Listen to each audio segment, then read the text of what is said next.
ሰላም ጤና ይስጥልኝ ውድ ተመልካቾቻችን ከተወዳጁ ጣቢያችን ብስራት ዩቲዩብ ቻናል ወደ እናንተ የሚደርሰው የመረጃ ሰዓታችን ተጀምሯል። መረጃዎችን ወደ እናንተ በማድረስ እኔ ሰብል አበበ ከእናንተ ጋር የጋራ ቆይታ ማድረግ ይሆናል። ለሰዓቱ የደረሱ ከሀገር ውስጥ እንዲሁም ከባህር ማዶ መረጃ ይዘናል። ወደ ሀገር ውስጥ እናልፋለን። በኢትዮጵያ 4% የሚሆኑ ወንዶች በጡት ካንሰር እንደሚጠቁ ተነገረ። የወንዶች የጡት ካንሰር የማይሰሩ የወተት ቱቦዎች እጢዎችንና የጡት ቲሹዎች ላይም የሚከሰት የካንሰር አይነት መሆኑን የሕክምና ባለሙያዎች ይናገራሉ። ልክ እንደ ሴቶች ሁሉ የጡት ካንሰር በወንዶች ላይም በማንኛውም እድሜ ክልል ውስጥ ሊከሰት ይችላል ሲሉ በጳውሎስ ሆስፒታል የጡት ካንሰር ኢሜጂንግ ሰብ ስፔሻሊስት የሆኑት ዶክተር ሚሮን አህመድ ከብስራት ራዲዮ ጋር በነበራቸው ቆይታ ተናግረዋል። በሴቶች ላይ የሚከሰቱ የካንሰር አይነቶች መካከል የጡት ካንሰር ቀዳሚውንና በብዛት የሚታይ ቢሆንም በወንዶች ላይም የሚከሰት የጡት ካንሰር አስመልክቶ ግን በማህበረሰቡ ዘንድ ያለው ግንዛቤ አነስተኛ መሆኑን ተጠቁሟል። በዓለም አቀፍ ደረጃ በወንዶች ላይ የጡት ካንሰር የመከሰት እድሉ 1% እንደሆነም ተገልጿል። በኢትዮጵያ ደግሞ የመከሰት መጠኑ ከ3 እስከ 4% እንደሚደርስ የሚያመለክቱ ሪፖርቶች መኖራቸውን ዶክተር ሚሮን ጠቅሰዋል። በሁለቱም ጾታ ላይ ካንሰር መኖሩ የሚታወቀው ጡት ላይ የሚፈጠር እብጠት ቢሆንም ማንኛውንም የእብጠት ምልክቶች ካንሰርን እንደማይጠቁሙ ዶክተር ሚሮን አሳስበዋል። እንዲሁም በተለምዶ የጡት ካንሰር የሴትን ህመም ብቻ ተደርጎ መወሰዱ ተገቢ አለመሆኑንም ጠቅመዋል። ስለሆነም ጡት ላይ የሚፈጠሩ እብጠቶች ህመም የላቸውም የሚሉ መዘናጋቶች የካንሰር ሕክምናን የሚያባብስ በመሆኑ እንዲህ ያሉ ምልክቶች ሲኖሩ የጡት ምርመራ ማድረግ አስፈላጊ መሆኑን ዶክተር ሚሮን ጨምረው ለብስራት ራዲዮ መናገራቸውን የሰማሃር አለባቸው ዘገባ አመላክቷል። ወደ ውጭ መረጃዎቻችን እናልፋለን። የምትፈልገውን ወንድ ተዋናይን ለመሳም ስትል ፊልም ፕሮዲዩስ ያደረገችው ቻይናዊት መነጋገሪያ ሆነች።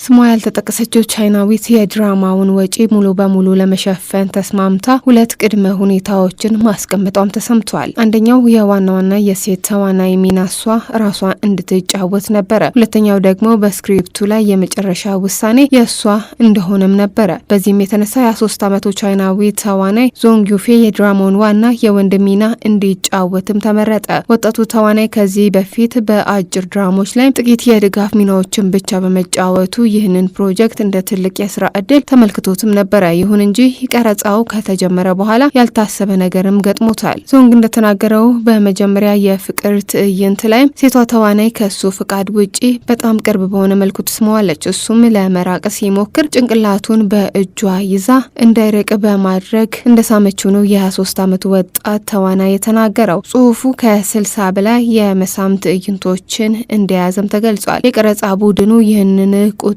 ከመጠን በላይ መሆኑን የታሪኩ ፍሰት ሊያበላሽና ተመልካቾችን ከታሪኩ እንዲርቁ ሊያደርግ እንደሚችልም ለሴትየዋ ቢያስረዷትም ምክራቸውም አልተሰማም። እሷም በቡድኑ የቀረበላትን ምክር በመቃወም ብዙ አጭር ድራማዎችን እንዳየችና የምታውቀውን እንደምታውቅ መናገሯም ተዘግቧል። በዚህም ላይ የታሪኩ አስደናቂ ክፍል ቢኖር የተዋናዩኑ ቅሬታ ግን ከቀልድ በላይ የሆነ ጉዳይንም አስነስቷል። ወጣቱ ተዋናይ ይህ ድራማ የስራ እድሉን እንዳያሳጣው በመፍራት በወቅቱ ተቃውሞ ለማሰማትም እንደተቸገረም ተነግሯል። በቀረጻ ስብስቡ ላይ ያሉ ሰዎች እየተመለከቱ ዝም ማለታቸው ሁኔታውን ይበልጥም እንዳከበደውም ተገልጿል። ችግሩ ግን በቀረጻ ስብስቡ ላይ ብቻ አላቆመም። ፊልሙ ተጠናቆ ወደ ኤዲቲንግ ከገባ በኋላ ሊሰራጭበት የነበረው የድራማ መድረክ ጥቂት ክፍሎችን ከመመርመር በኋላ ስራውን አልቀበልም ማለቱም ተገልጿል። ምክንያቱም የፍቅርና የመሳሳም ትዕይንቶቹ ከመጠን በላይ ግልጽና ብዙ መሆናቸውን የስርጭት ደንበኞቹን ሊጥሱ ይችላሉ ተብሎም ነው። ታሪኩ በቻይና ማህበራዊ ሚዲያ ላይ ሲሰራጭ ብዙ ትዕይንቶቹን ተመልክተው ሲቀልዱ፣ ሌሎችም ግን ከዚህ የበለጠ ከባድ ጉዳይ እንዳለም ተናግረዋል። በተለይም በፊልምና በቴሌቪዥን ስራ ውስጥ ዝና ወይንም ገንዘብ ያላቸው ሰዎች የሌሎችን የስራ መብትና የግል ድንበር እንዳይጥሱ ስለሚያስፈልገው ጥንቃቄ ክርክርም ተነሳ። በመጨረሻም ይህ የ50 ክፍል ድራማ የተፈለገውን የፍቅር ታሪክ ለተመልካች ማድረስ ባለመቻሉም ከ60 በላይ የመሳሳም ትዕይንቶችን የበላይነትንና የወጣቱ ተዋናይ ቅሬታ ግን ለድራማው ከተጠበቀው በላይ ትልቅ ዝናንም ሰጥቶታል።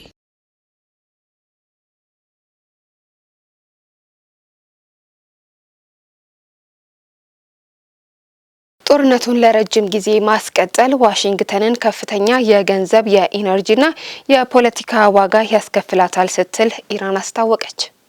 የኢራን የአሜሪካ ውጥረት እየተባባሰ ባለበት ወቅትም ቴህራን ጦርነቱን ማራዘም ለዋሽንግተን ከባድ ዋጋ ሊያስከፍል እንደሚችል ለማሳየት እየሞከረችም ነው። የሁለቱ ሀገራት ድርድር መቆሙን ተከትሎ ኢራን የረዥም ጊዜ ጦርነት የኢኮኖሚ ጫናውን በሁለቱም ወገኖች ላይ እንደሚያበረታ በማስላት የመቋቋም አቅሟን ለማሳየት እየጣረችም ትገኛለች። በቴህራን የሚገኙ ተንታኞች እንደሚሉት ኢራን ለአሜሪካ የምታስተላልፈው መልእክት ግልጽ ነው። ኢራንን ማጥቃት ቀላል ቢመስልም ጦርነቱን ለረጅም ጊዜ ማስቀጠል ግን ለዋሽንግተን ከፍተኛ የገንዘብ የኢነርጂና የፖለቲካ ዋጋ ሊያስከፍላትም ይችላል። ኢራን በተለይም እጅግ ከባድ በሆኑ ማዕቀቦች ለ10 ዓመታት የኖረች በመሆኗ ከአሜሪካ የበለጠ የኢኮኖሚ ጫና ለመቋቋም ልምድ እንዳላትም እያሳየችም ነው። በተቃራኒው ግን የጦርነቱ መራዘም የነዳጅ ዋጋን ሊያሳድግ የዓለም ኢኮኖሚንም ሊያናጋ እና በአሜሪካ ውስጥም የፖለቲካ